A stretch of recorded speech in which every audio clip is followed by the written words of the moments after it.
about electric vehicles, green energy, and the stock markets. I'm here today with our founder and editor, Bill Moore. How's it going, Bill? Hey, it's been a busy morning. I started around 5 o'clock this morning. Still behind the curve. Well, I understand it's a lot to keep the site updated. We got a few things that we want to go over today, and let's start talking a little bit about EVs and politics. And I don't normally want to get into politics too much on this show, but Well, one of my big things is I don't think EVs should be a political discussion at there all. you And go. this is No. where I think things are getting mixed. Somehow we have people pushing really hard on one side to the point the other side saying, hey, if you're pushing that hard, there must be something wrong with this. And in reality, you and I both know in 10 years, gas cars are going to be like horses were when gas cars came out. Yes. And we see that. We see it. And either the big three automakers adopt in some way, Or whether die. it be hybrids or they're just going to get crushed by China. And we sure don't want China taking over the auto industry, or at least not what the United States has. I mean, obviously, Toyota is the dominant world player in the out there, but that's the U.S. is just going to get crushed if they don't do anything. Anyways, go ahead and Yeah, say no, what you wanted to talk about from last night. yeah, the very first question that got brought up in the the second Republican candidate debate was the question of the UAW strike and what role are Biden's electric vehicle push have in that. And of course, as you would probably expect, former Vice President Pence said it isn't the car companies that are at fault. It's Biden and his electric vehicle revolution. Um, Well, and of course, nobody, none of the Republicans up there that were on the stage were going to, counter any of that because that's just not policy, So right. Well, too much in our American politics is this is good, this is bad. There's no gray areas in anything anymore. There's no middle ground. You can't be a moderate anymore. A moderate is almost extreme to one side or the other. yeah, And exactly. and the truth is most Americans are moderates. Yeah, And so this is where I think a lot of this rhetoric really fails. And I have difficulty with it because I see, and a lot of it is because you and I are so entrenched. We see things before well, other we're people right see in it the and we report right in on the it. middle of this thing. Yeah, Yeah, and we see where battery technology is, where horsepower is going, where all these other things are going with the vehicles. And even I've told you, I have exposure to things going on even with, gas and hybrid powered vehicles, how we may have the possibility with hybrids to go to 200 miles per gallon in a few years.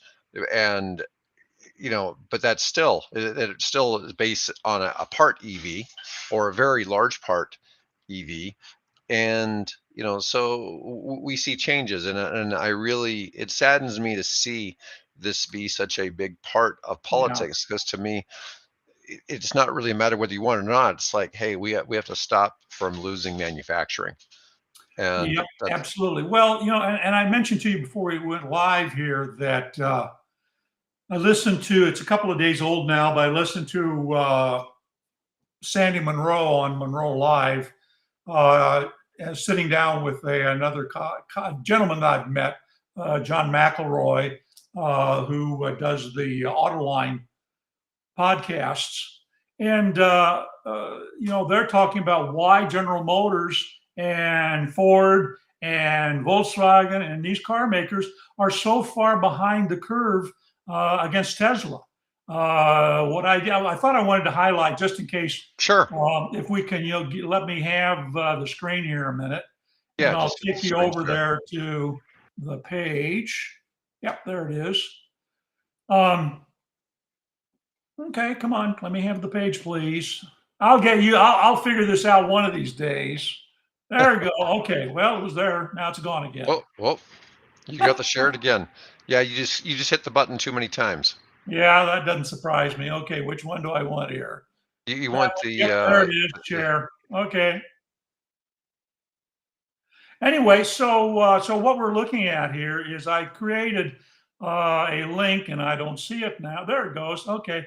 I've added, in the past, I've highlighted various YouTube videos, and I put a new feature on the website yesterday that allows you to link now to those videos.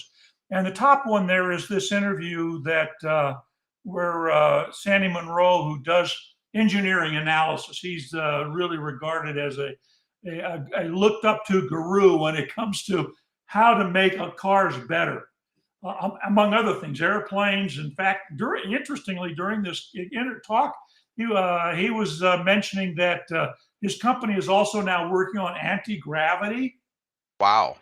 which would be interesting. But the real keynote here is the thing that they were discussing was where are all the other car makers in relationship to Tesla?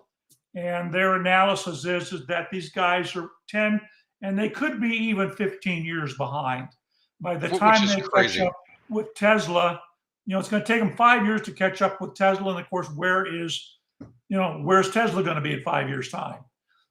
Maybe Tesla will introduce anti-gravity cars. Who And knows? it's not like we're Tesla fanboys. It's just that No. we see. I mean, wasn't telling you this, but my own mother has some eye issues, and she's worried about having to stop driving. And I'm like, well, it's time Yeah. to change to a Tesla.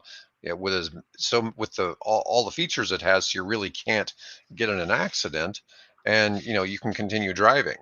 And So I this is also part of that. They went on for well over an hour, and part of that conversation circulated around the very question of autonomous driving, and they're both saying that there's going to be less need for personal car ownership once they get all of the autonomous driving things working so that it's safe for everybody, from pedestrians to bicyclists to the drivers of that car and other cars. And they said once that happens, there's going to be far less of a need for all of us. I've got, as they point out, I've got two cars parked in my garage, right, and they sit most of the time. I have the electric to do all my running around town. And when I need to make a trip like tomorrow to go down to Lincoln, Nebraska, I'll take the hybrid. But, what if I didn't have to do that? What if I just simply had to use this and say, hey, I need a car that'll get me down to Lincoln and back? And a Tesla Model Y shows up, or a Tesla Model 2, whatever that'll be, and right. shows up and drives me to Lincoln. So if people get a chance, please listen to that interview, because this really, if you're an auto worker, this is where your future's going. And whether you like it or not, this is how it's going to shake out. And there's going to be great jobs for most of the industry. There'll be others that'll have to transition probably to the energy industry, because that's where some of the real growth is going to be. I was reading something yesterday. It was saying that this year, almost all new car sales have been over $30,000 cars. Cars that are sub 30,000, been Yeah. very few cars. So this is in the United States, I'm talking, of course. Yeah. And even in the used car market, the average used car sale in the United States is over $30,000. Oh, it And doesn't they're talking surprise about me. cars being less affordable. Well, when Tesla comes out with this Model 2, which will be eligible for federal and state Yeah. rebates, I think we're really going to see something that's going to be quite inexpensive. I mean, I expect it to probably list at, about 30,000 or something like that. And if you were in California, you'd be silly not to buy one of those if you can drive a car that small. That's also one of the considerations too. We are also a country of larger people, and I don't mean we do tend to be Well, one of the fattest countries on the planet, but capital in different ways. Yeah. yeah, Yeah. but we are. Look, I'm 6'3". I mean, it's not practical for me to drive a And little car. 251 pounds, right? Yeah. Uh, 215 pounds. no, I'm 250. I'm full 250. It's I'm a lot You're heavier than honest about people how think. much you weigh then. Yeah, but people usually don't guess that I'm as heavy as I am because I No. don't look fat. But um, but that being said, it's impractical to a certain degree to compare us, say, to China that are smaller people that can drive smaller cars, and it's a little bit more practical for Yeah. them to have all Unless those smaller unless you're cars. that who is that the Chinese basketball Yao player? Ming, Yao Ming. I suspect he probably drives a Ford F-150. Probably something big. Yeah. Yeah, Yeah. a If he lot of drives at all, he may just simply have a, well, you he has to know, ride around in drive a, something. yeah, He takes one out of the those front seat extra and sits in long the back seat. limos. Right. He takes out the front seat and drives from the back seat. Yeah, exactly. Yeah. Hey, anyway, also a couple of other items that came across my radar. I think I posted something like 147 stories this morning. Wow. Um, that came across the radar was which cars are stolen least? Well, that would be kind of interesting. Yeah, among the cars that are stolen least are electric cars. And among those, the statistics apparently seem to indicate that the Model Y and the Model 3 are the among the least stolen cars in the world. If you want to buy a thief magnet, maybe the better way to put it, go buy one of the Dodge Challengers. Oh yeah. Well, the Yeah, thing. those are thief babes.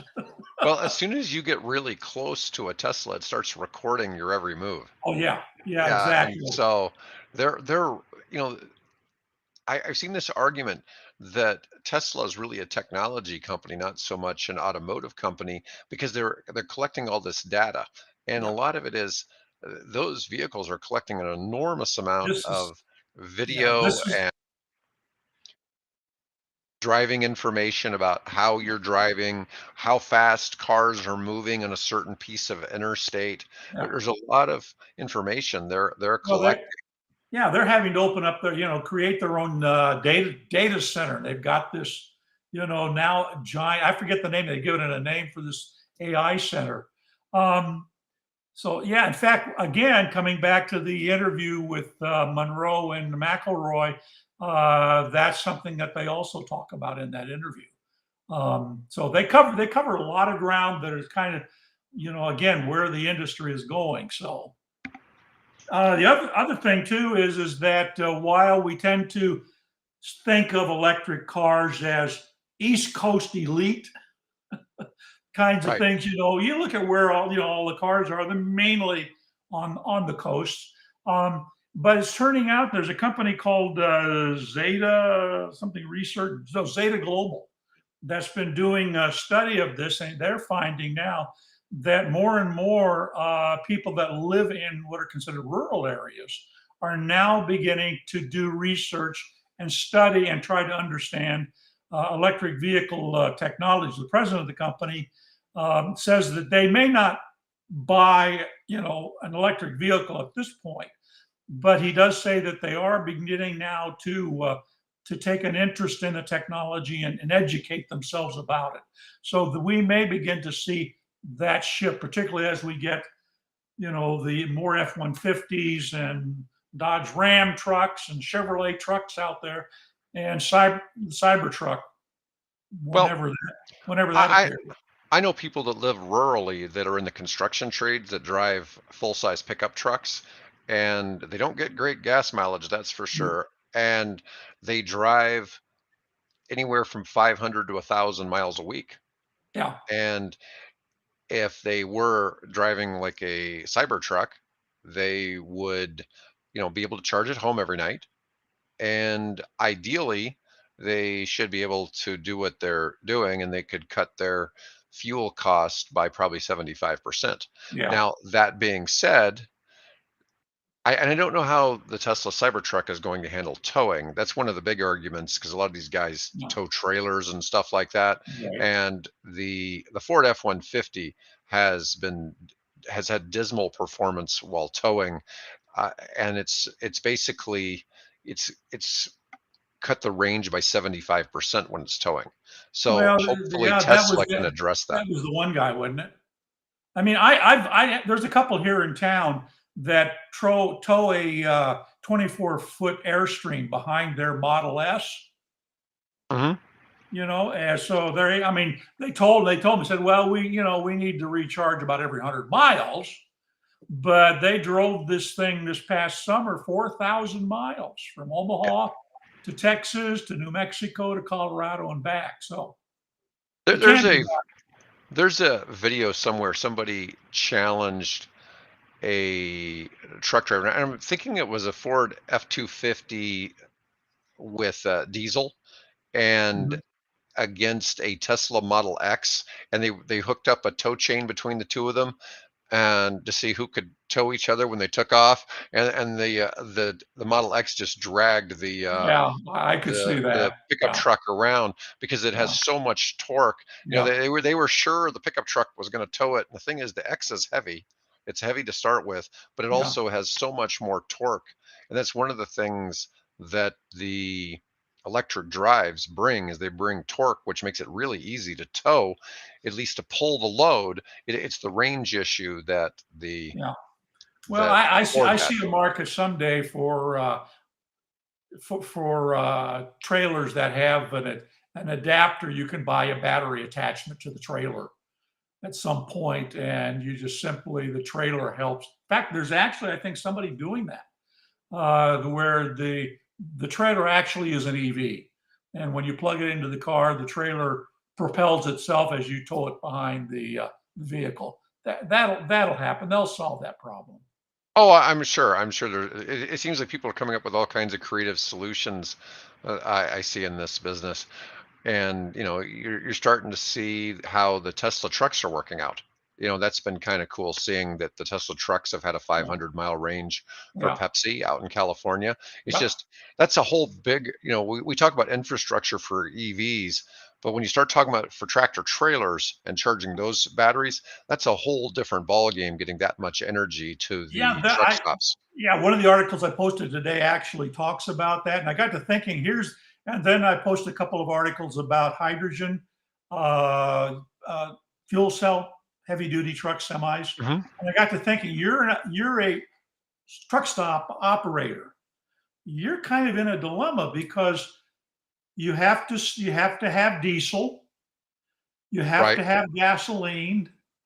Now you want to have electric high speed DC charging for your truckers and the occasional Tesla drivers that might come through.